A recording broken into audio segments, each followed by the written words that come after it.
Hello and welcome to this edition of FYI. I'm Elaine Chang Baxter, the Director of Partnerships for Montgomery County Public Schools. With us in the studio today is Byron Johns. Mr. Johns is the chair of the Montgomery County NAACP Parents Council. Thank you so much for joining us today. Thank you, Elaine. So what is the NAACP Parents Council and what is your core mission? So the Parents Council was formed almost 25 years ago. Wow. And it is a branch component of the NAACP and Montgomery County branch.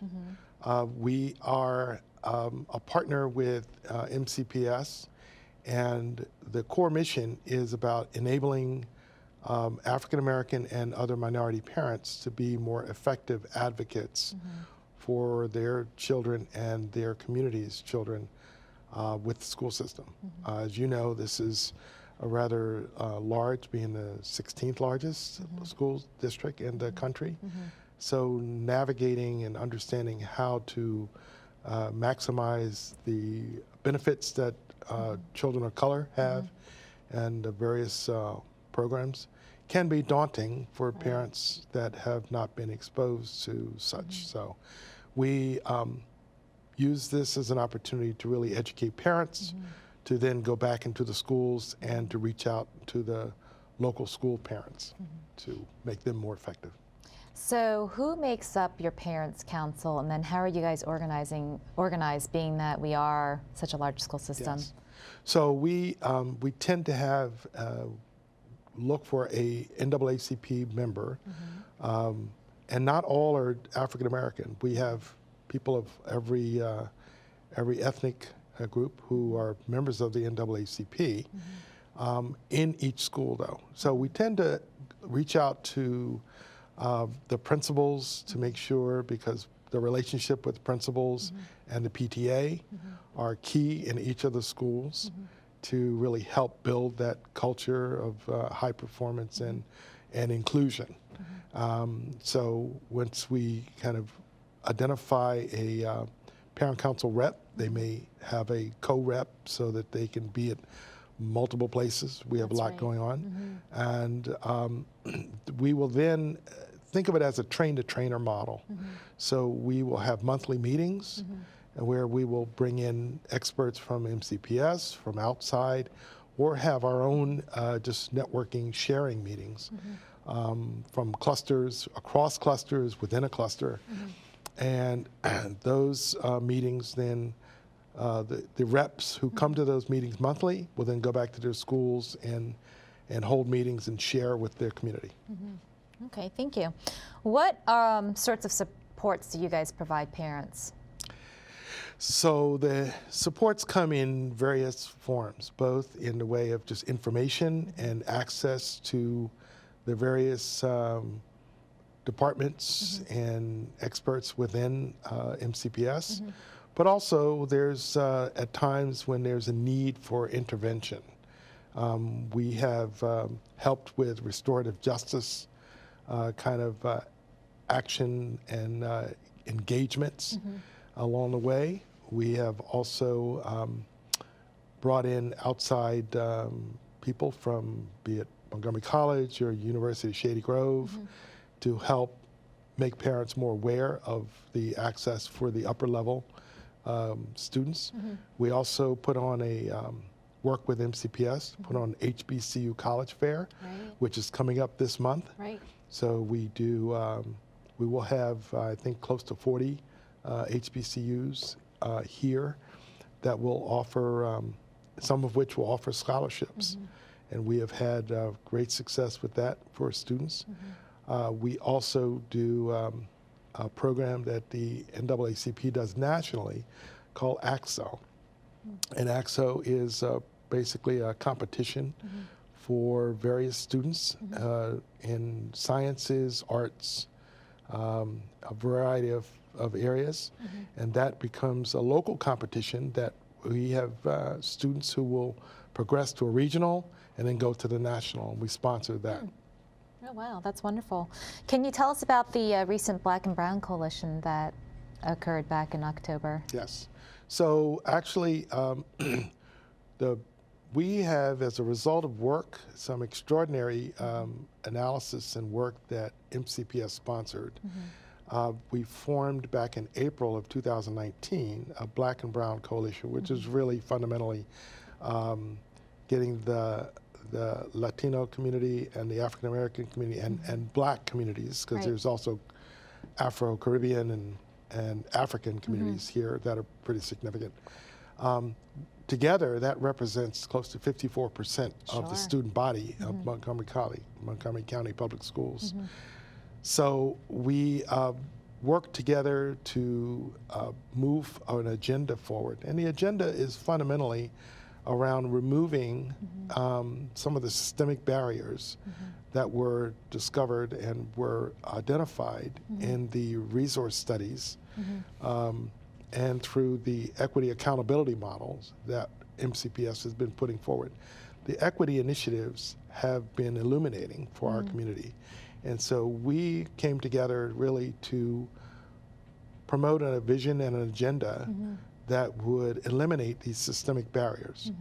In October, we had a forum with over 1,300 people where we presented 3 key asks based on the data that MCPS identified. And as such, we are working closely with the employee associations, the administration and the board, and county council and the county exec to hopefully see that these the implementation of the changes, the asks to ensure that Black and Brown students have equitable access to the kind of opportunities and the supports so that they are successful in both college, career, or life going forward. Wonderful. And then what about the Parents Council that you annually host? What did you guys do at the Parents Council? Yes, recently? we have for over 20 years had a Parents Council kickoff, and this year was November 19th, last year rather, of 2019. And we actually had John King, who is currently the CEO and president of Education Trust. He was President Obama's second education secretary. And we had a phenomenal engagement. John King and Superintendent Smith had a one-on-one. And I will tell you, John King has talked about the Black and Brown Coalition as a national model. Wonderful. Something that Education Trust is very much watching because they see it as something that other jurisdictions in the nation would want to emulate. Wow.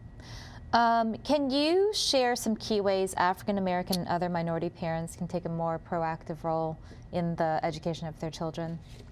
Yes, so what's key is, it always starts with the local school, and we have really tried to advocate, certainly in the Parents Council, that partnerships, be it through the PTA or through the Parents Council, where you are engaging with the principal and the school leadership to ensure a culture of inclusion, to address issues that may come up in a way that is balanced and in a way that we do believe very strongly, and I think the district has really adopted this kind of restorative practice, restorative justice practices. And so being a part of those activities is so key to having the voices of our very diverse communities in our schools represented. There are the school improvement plans that are key. We always want to advocate that parents participate to the extent they can, and if not in developing it, certainly in monitoring and expressing interest in it. And that's something is critical at the school level. That's not enough.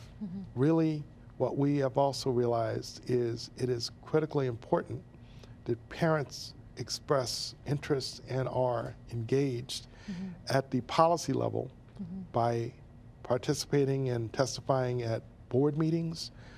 If you're not testifying, at least being present, because we find that's how the policies and some of the kind of systemic things that have come to become barriers have been there because of a lack of the voice and the presence of certain communities, underrepresented. And then obviously we have some big things going on in Maryland with the Kerwin Commission, which is really around state funding for public education. Right. And parents really can be a critical voice in ensuring that the priority of education for our communities, for our children, and for our overall growth of our economy as a state, that education is given the funding it needs to be continue to be a successful endeavor for growing the economy. Right. I might add that Montgomery County gets its fair share of the funding. That is going to be very key because you know, Montgomery County is often thought of as the streets of gold, when in reality we have a very diverse, both economically as well as you know, socially and every other aspect. We have a significant population that are go through economically disadvantaged. Exactly. And so we want to ensure that those communities have access to paths for growth, for careers in college or technical careers or any number of other areas, and it's key. I believe Montgomery County Schools has more students living in poverty than the whole District of DC attending school, and so while we're filming this, we might as well just put that out there for Montgomery County's fair share. It really is important that parents express to through their elected officials, be it in Annapolis, be it the governor, be it in all aspects, certainly our local county, but we need to ensure that Montgomery County is not looked over or is not left out when the funding is done at the state level. It's going to be a big significant piece of how we continue to offer our kids the most opportunities going forward. Right. So in closing, if parents wanted to learn more about the Black and Brown Coalition or the NAACP, they want to get involved, where would they go? So the NAACP, Montgomery County has a website, and we will be able to put that up on the screen, as well as the Black and Brown Coalition has now stood up its own website, and we're on Twitter. We're on a number of social media platforms, so we want to get the word out. And we are, I should mention that the Black and Brown Coalition is not just education. It is comprised of almost 25 different organizations today, which interestingly enough is not only for education advocates. We have healthcare, we have social justice, we have criminal justice organizations that are part of that coalition also. So really the whole wraparound, everything that a student would need to be successful. Very much so. And it is key, I think these organizations also realize, education is a key social determinant for justice, involvement in justice system or health in so many other areas. So they realize that a strong education system is something that is in the broader benefit of our community at large. Wonderful. Thank you so much for being on the show. This was so informative. Thank you very much, and I'm glad to be with you again. Thank you. And thank you for watching. I'm Elaine Chang Baxter, the Director of Partnerships. Join us next time on FYI.